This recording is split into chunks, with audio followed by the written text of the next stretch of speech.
Bhagavad Gita bab 9 sloka 26. Patram pushpam phalam toyam yo me bhaktya prayachati tadaham bhaktyupahritam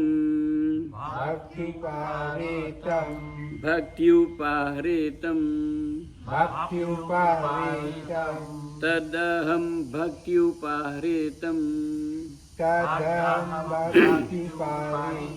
upahritam. Bhakti upahritam menjadi bhaktyupahritam. Tadaham bhaktyupahritam asnami prayatatmana patram pushpam phalam toyam yo me bhaktya prayachati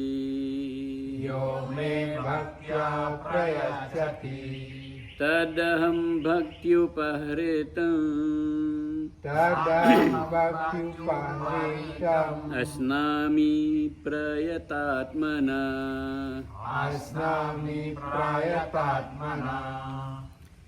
Dia yang dengan penuh rasa bakti mempersembahkan kepadaku walaupun hanya selembar daun, sekuntum bunga, satu biji buah, dan setetes air. Jika semua itu dipersembahkan dengan penuh rasa bakti oleh dia yang berhati suci murni, maka aku akan menerimanya. Dia yang dengan penuh rasa bakti mempersembahkan kepadaku walaupun hanya selembar daun, sekuntum bunga, satu biji buah, setetes air, dan jika semua itu dipersembahkan dengan penuh rasa bakti oleh mereka yang berhati suci murni, maka aku akan menerimanya. Disebutkan di sini patram, artinya patra itu artinya daun-daunan, flower. Kan di Bali sering kan kita ada flower lagi aturannya, selain Banten Sanang tapi kan Banten flower. Jadi selembar daun patram. Jadi walaupun hanya orang mempersembahkan daun kepada Tuhan, itu asal dipersembahkan dengan yume bhaktya, yo yaha, yang orang yang bhaktya dengan bakti prayachati menghaturkannya kepada Tuhan. Jadi kalau dihaturkan kepada Tuhan dengan prayachatinya, menghaturkannya itu dengan bhaktya, dengan bakti, maka asnami prayatatmana, aku langsung mengambilnya. Tuhan bersabda, aku langsung mengambilnya, menerimanya, ngajeng. Jadi diterima oleh beliau walaupun hanya selembar daun. Patram wantah patra anekaturnya, wantah patra anekatur, wantah flower anekatur. Jadi dari sini kalau Anda sebagai orang yang boleh dibilang beragama Hindu atau beragama Sanatana atau pengikut ajaran Weda atau orang-orang yang suka mempersembahkan persembahan-persembahan kepada Tuhan. Jadi sebenarnya tidak ada aturan yang ketat harus begini, harus begitu. Harus emas sekian, harus bantennya sekian, harus jual sawah untuk memuaskan Tuhan. Kalau kita melihat ini ya, baris ini, persembahan itu adalah hati. Benda-benda ciptaan Tuhan ini kita pergunakan sebagai alat menyampaikan rasa kita, rasa bakti kita kepada sang penerima rasa bakti. Karena Tuhan itu ini saja yang dipegang, Tuhan itu rasa. Tuhan itu kalau kita kan kalau ada arca baru kita menganggap itu Tuhan.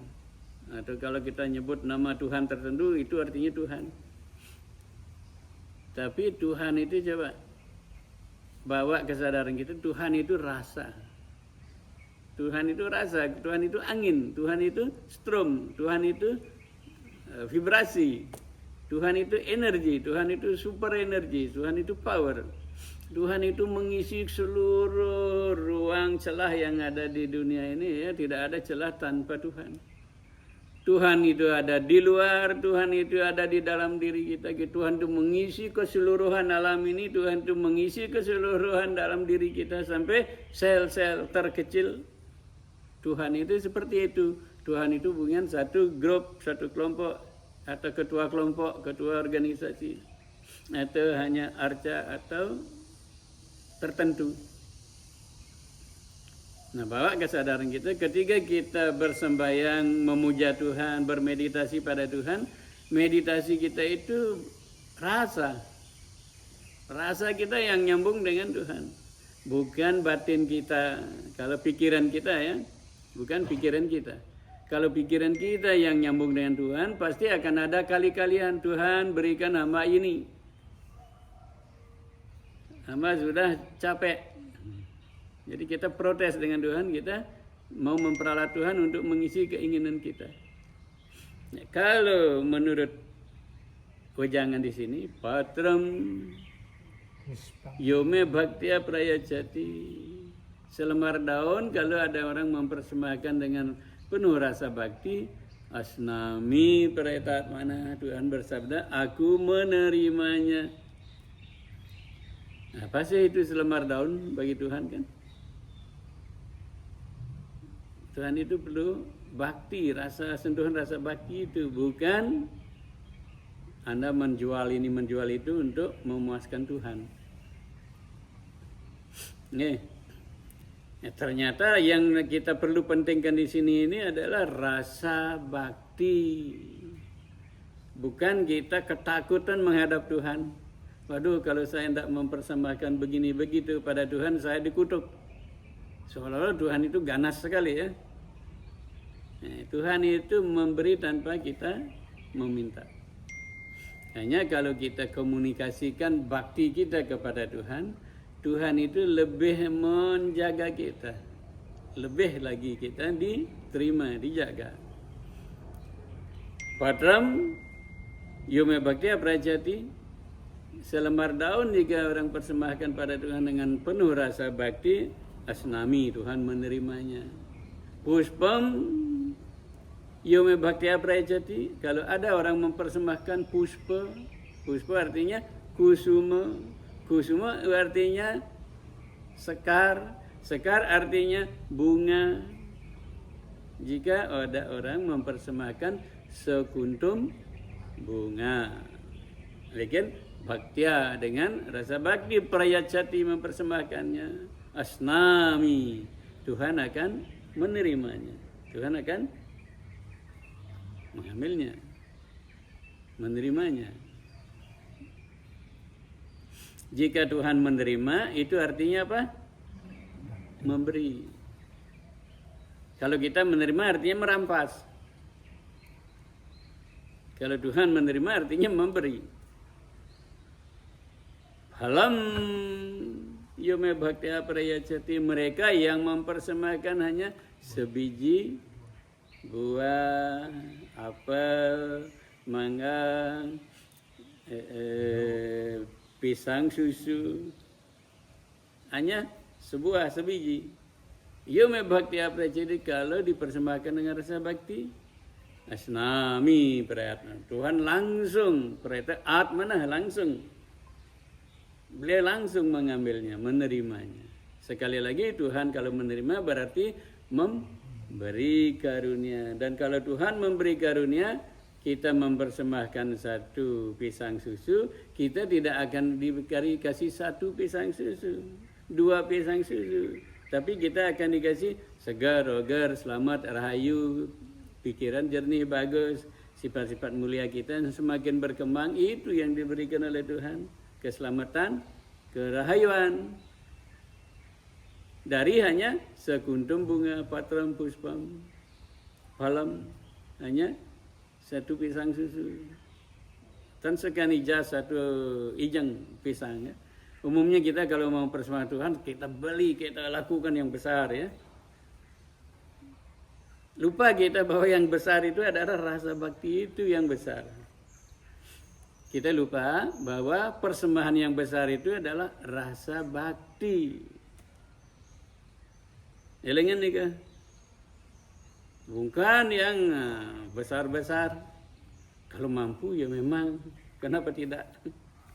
Tapi yang lebih kita harus berikan perhatian di sini adalah rasa bakti itu. Itu yang besar, itu yang membuat persembahan kita menjadi besar.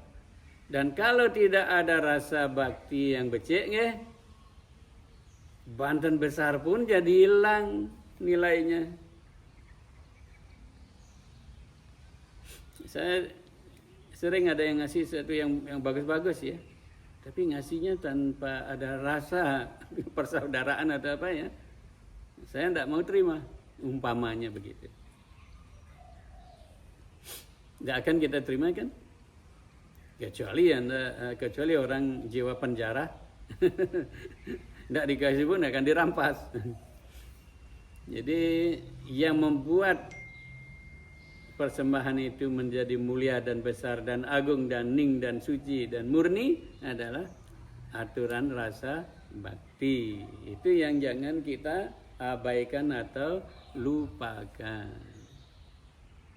Dan toyam setetes air kalau kita persembahkan kepada beliau. Itu beliau pretat, mana beliau langsung senami ngambilnya, ngajengnya, minumnya. Dengan cara beliau kan. Persembahan kita tetap ada di sana. Yang nantinya kita yang akan memohonnya. Tapi sarinya itu udah diambil oleh beliau dan dikasih intisari lagi ke persembahannya.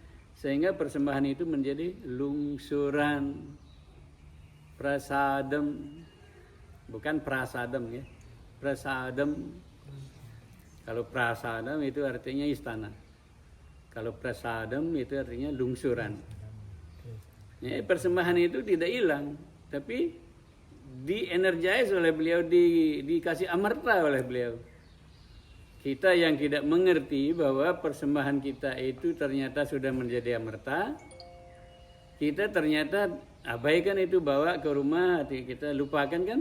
Ketika kita lebih suka ke restoran. Di depan pura dan restoran, mereka iraga, padahal iraga amarta sanesun nih kan? Lungsuran nih kan? Lungsuran diabaikan. Nah itu arti di sini ini ya. Arti dan makna persembahan-persembahan yang kecil itu sebenarnya besar. Dan kalau kita mengabaikan intisari rasa bakti, persembahan dengan rasa bakti, persembahan besar itu pun menjadi kecil. Ya? Rahayu.